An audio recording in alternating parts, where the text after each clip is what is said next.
आज के इस वीडियो में मैं आपको बृहस्पतिवार व्रत की कथा सुनाने जा रही हूँ। साथ ही साथ आप स्क्रीन पर बृहस्पतिवार की पूजा विधि भी देख पाएंगे। तो बृहस्पतिवार व्रत कथा इस प्रकार है। प्राचीन समय की बात है। भारत में एक राजा राज्य करता था। वह बड़ा प्रतापी तथा दानी था।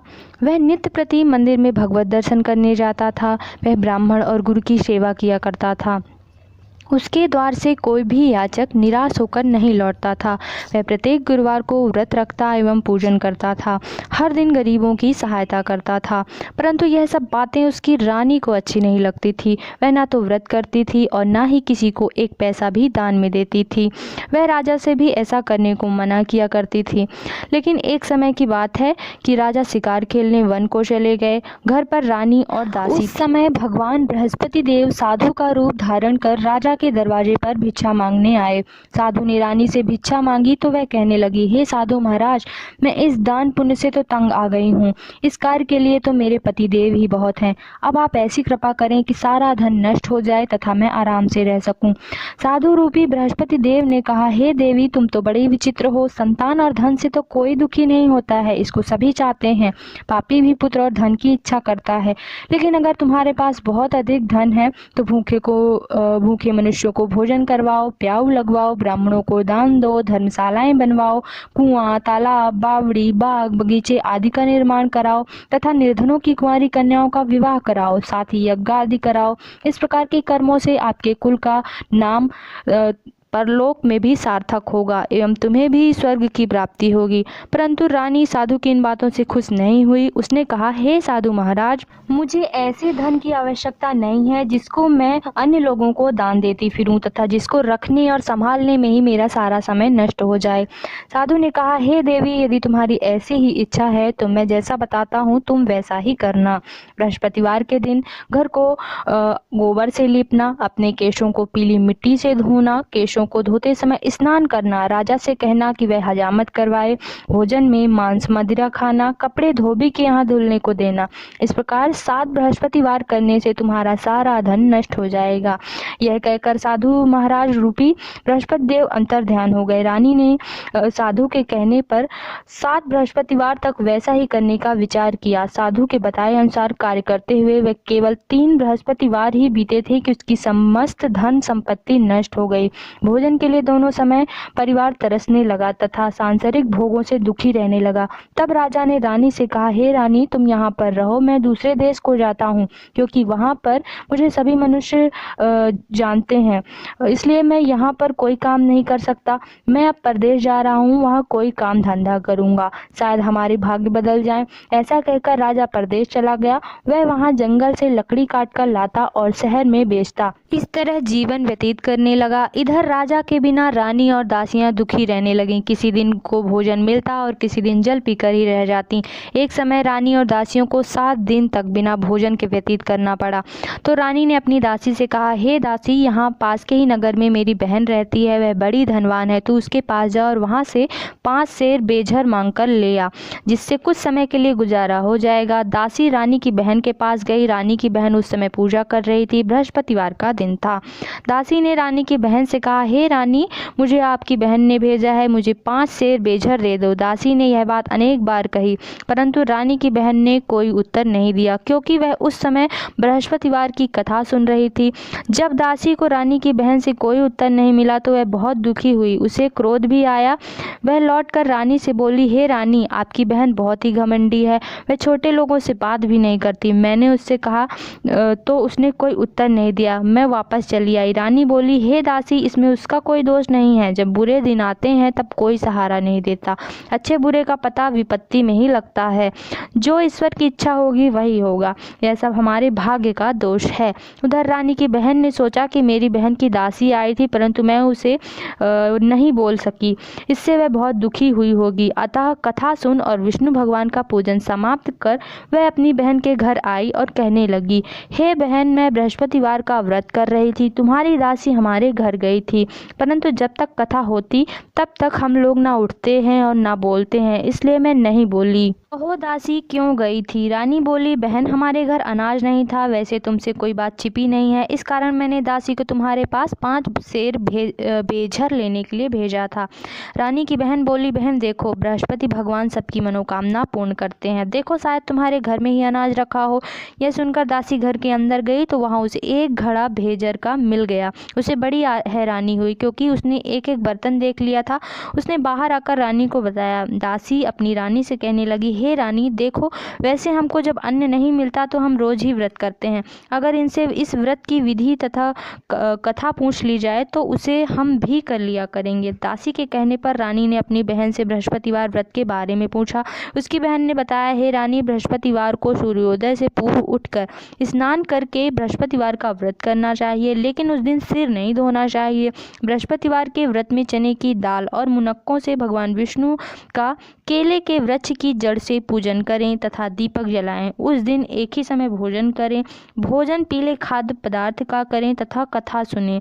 इस प्रकार करने से गुरु भगवान प्रसन्न होते हैं, अन्न पुत्र धन देते हैं। इस तरह व्रत और पूजन की विधि बताकर रानी की बहन अपने घर लौट गई। रानी और दासी दोनों ने निश्चय किया कि वे बृहस्पति भगवान का पूजन जरूर करेंगी। 7 दिन बाद बृहस्पतिवार आया तो उन्होंने व्रत रखा। घुड़साल में जाकर चना और गुड़बीन लाई तथा उसकी दाल से केले की जड़ में विष्णु भगवान का पूजन किया। अब भोजन कहाँ से आए? दोनों बड़ी दुखी हुई, परंतु उन्होंने व्रत किया था, इस कारण बृहस्पति देव भगवान प्रसन्न थे।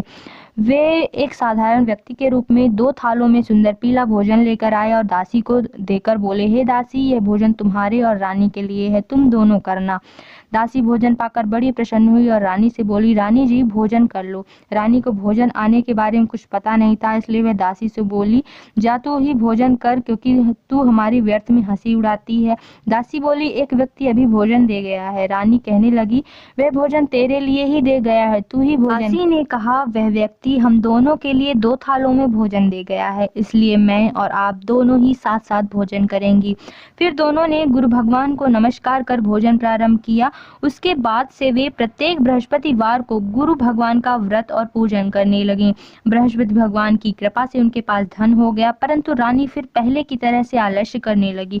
तब दासी बोली, देखो रानी, तुम पहले भी इस प्रकार आलस्य करती थी, तुम्हें धन के रखने में कष्ट होता था, इस कारण सभी धन नष्ट हो गया। अब गुरु भगवान की कृपा से धन मिला है तो फिर भी तुम्हें आलस होता है।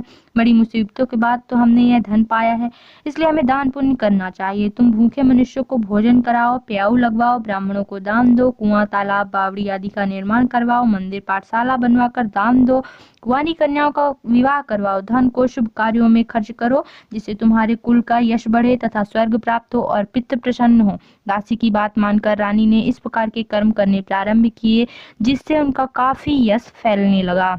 एक दिन रानी और दासी आपस में विचार करने लगीं कि ना जाने राजा किस दशा में होंगे, उनकी कोई खोज खबर नहीं है।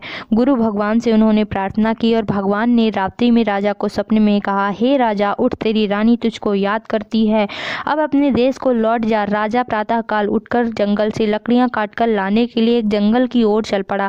जंगल से गुजरते हुए सोचने लगा, रानी की गलती से कितने दुख भोगने पड़े, राजपाट छोड़कर उसे जंगल में आकर रहना पड़ा, जंगल से लकड़ियां काटकर उसे बेचकर गुजारा करना पड़ा। उसी समय जंगल में बृहस्पति देव एक साधु का रूप धारण करके आए और राजा के पास आकर बोले, हे लकड़हारे, तुम इस सुनसान जंगल में किस चिंता में बैठे हो, मुझे बतलाओ। यह सुन राजा के नेत्रों में जल भर आया और साधु की वंदना कर बोला, हे प्रभु, आप सब कुछ जानने वाले हैं। इतना कहकर राजा ने साधु को अपनी संपूर्ण कहानी सुना दी। महात्मा तो स्वभाव से ही दयालु होते हैं। वे राजा से बोले, हे राजा, तुम्हारी पत्नी ने बृहस्पति देव के प्रति अपराध किया था, जिसके कारण तुम्हारी यह दशा हुई।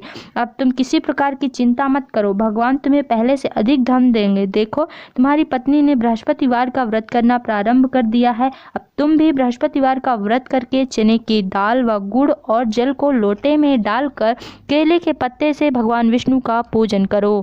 कथा कहो या सुनो, भगवान तुम्हारी सब मनोकामनाओं को पूर्ण करेंगे। साधु को प्रसन्न देखकर राजा बोला, हे प्रभु, मुझे लकड़ी बेचकर इतना पैसा भी नहीं बचता जिससे भोजन करने के उपरांत कुछ बचा सकूं। मैंने रात्रि में अपनी रानी को व्याकुल देखा है, मेरे पास कोई साधन नहीं है जिससे समाचार जान सकूं। फिर मैं बृहस्पतिवार की कौन सी कहानी कहूँ या सुनूं, मुझसे तो कुछ मालूम भी नहीं है। साधु ने कहा, हे राजा, तुम किसी बात की चिंता मत करो, बृहस्पतिवार के दिन तुम रोजाना की तरह लकड़ियां लेकर शहर में जाओ, तुम्हें रोज से दुगना धन प्राप्त होगा, जिससे तुम्हें भली भांति भोजन कर लोगे तथा बृहस्पति देव की पूजा का सामान भी आ जाएगा। इस प्रकार लकड़हारा बने राजा ने उन साधु से भगवान बृहस्पति देव की यह कथा सुनकर बृहस्पतिवार का व्रत करके भगवान विष्णु की पूजा की। उस दिन से उसके सभी क्लेश दूर हो गए, लेकिन अगले बृहस्पतिवार को कामकाज में अधिक व्यस्त रहने के कारण उसने भगवान बृहस्पति देव जी का व्रत नहीं किया। भगवान बृहस्पति देव लकड़हारे से क्रोधित हो गए और उसे भूल की सजा दी। उस दिन नगर के राजा ने नगर में घोषणा करके सबको सूचित किया कि प्रत्येक नागरिक मेरे महल में भोजन करने आए, जो नहीं आएगा उसे अपराधी मानकर दंड दिया जाएगा। लकड़हारा बने राजा ने नगर के राजा की घोषणा तो सुनी, लेकिन जंगल से लकड़ी काटकर लाने उन्हें बेचने में देर हो जाने के कारण वह समय पर महल में भोजन करने नहीं जा सका।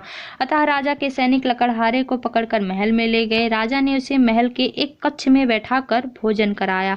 उस कक्ष में एक खूंटी पर रानी का सोने का हार लटका हुआ था। लकड़हारा अकेला उस कक्ष में भोजन कर रहा था। तभी उसने एक आश्चर्यजनक घटना घटती देखी। देखते ही देखते वह खूंटी हार को निगल गई। थोड़ी देर के बाद राजा ने हार को गायब देखा तो लकड़हारे को कारावास में डलवा दिया। लकड़हारा मन ही मन अपने भाग्य को कोसने लगा। तभी उसे जंगल में मिले साधु का स्मरण हो आया। थोड़ी देर बाद भगवान बृहस्पति देव सन्यासी के रूप में उसके सामने प्रकट हुए और कहा, हे लकड़हारे, तूने भगवान बृहस्पति देव की पूजा नहीं की, इसी कारण तुझे कष्ट हुआ है। लेकिन अब चिंता मत करो, बृहस्पतिवार के दिन कारागार के दरवाजे पर तुम्हें कुछ पैसे पड़े हुए मिलेंगे। उन पैसों से भगवान बृहस्पति देव का व्रत करके उनकी पूजा करोगे तो तुम्हारे सारे कष्ट नष्ट हो जाएंगे, सारे दुख समाप्त हो जाएंगे। बृहस्पतिवार के दिन दरवाजे पर पड़े मिले पैसों से चने और गुड़ मंगवाकर लकड़हारे ने बृहस्पतिवार की व्रत कथा कही तो भगवान बृहस्पति देव ने प्रसन्न होकर उस नगर के राजा को स्वप्न में लकड़हारे को कारागार से मुक्त करने को कहा। सुबह राजा ने अपने कक्ष में जाकर देखा तो खूंटी पर रानी का हार टंगा हुआ था। राजा ने लकड़हारे को मुक्त कर दिया और उसे धन और आभूषण देकर विदा किया। लकड़हारा बना राजा उस नगर से चलकर अपने नगर में पहुंचा तो उस नगर में कुएं, धर्मशाला, बाग बगीचे देखकर बहुत प्रसन्न हुआ। राजा ने किसी से पूछा, ये कुएं, धर्मशालाएं किसने बनवाई है? उसने बताया कि सब रानी और उसकी दासी ने बनवाए हैं। राजा महल में पहुंचा तो रानी ने उसका भव्य स्वागत किया। तब राजा ने निश्चय किया कि सप्ताह में एक बार तो सभी बृहस्पति देव का व्रत पूजन करते हैं, परंतु मैं प्रतिदिन व्रत किया करूंगा तथा दिन में 3 बार कथा कहा करूंगा।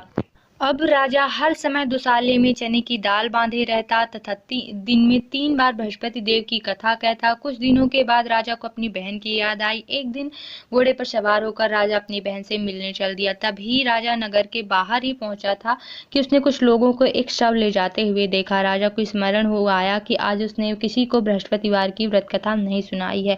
राजा ने उन लोगों को रोककर कहा, भाइयों, आप सबको ले जाने से पहले बृहस्पतिवार की कथा सुन लें। लोगों ने राजा पर क्रोधित होते हुए कहा, तुम पागल तो नहीं हो? लेकिन कुछ बड़े बूढ़े लोगों ने कहा, अच्छा भाई, साथ में चलते चलते तुम अपनी कथा भी सुना लो। राजा ने चलते हुए आधी कथा ही सुनाई थी कि सब हिलने लगा। राजा के पूरी कथा सुनाते ही सब उठकर बैठ गया। लोगों ने हैरानी से दांतों तले उंगली दबाई और अगले बृहस्पतिवार से भगवान बृहस्पति देव का व्रत करने व कथा सुनने का निश्चय कर लिया। अब घोड़े पर सवार राजा चलते हुए एक किसान के पास पहुंचा। किसान ने अपने खेत में हल चला रहा था।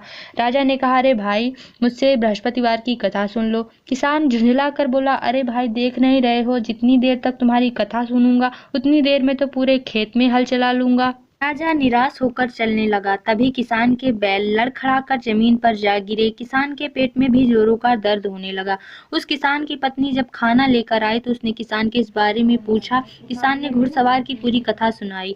किसान की पत्नी दौड़ते हुए राजा के पास पहुंचकर हाथ जोड़कर बोली, भैया, मैं तुम्हारी कथा सुनने को तैयार हूँ। राजा ने उसके साथ खेत पर पहुंचकर बृहस्पतिवार की कथा सुनाई। तभी बैल उठकर खड़े हो गए। किसान के पेट का दर्द तुरंत ठीक हो गया। राजा अपनी बहन के घर पहुंचा तो उसकी बहुत आवभगत हुई। अगले दिन सुबह उठकर राजा ने देखा घर के सभी लोग भोजन कर रहे हैं। किसी भूखे को बृहस्पतिवार की कथा सुनाए बिना राजा भोजन नहीं करता था।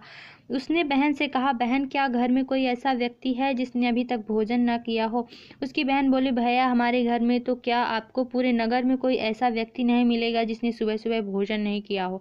तब राजा ने बहन के घर से निकलकर उस नगर में बिना भोजन किए व्यक्ति की तलाश की।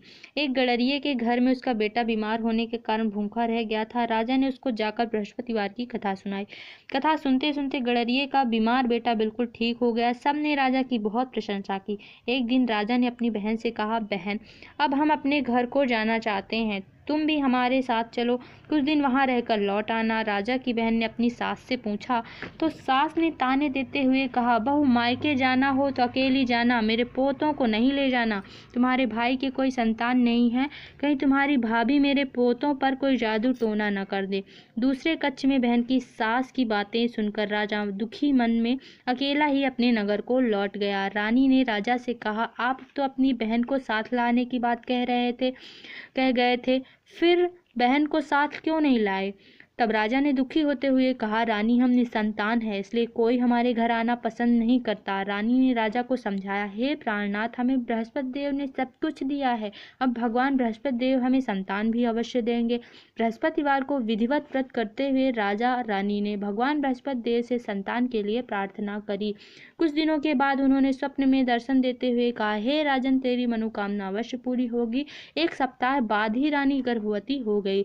10वें महीने में रानी ने एक सुंदर पुत्र को जन्म दिया। राजा रानी जीवन पर्यंत बृहस्पतिवार का व्रत करते रहे।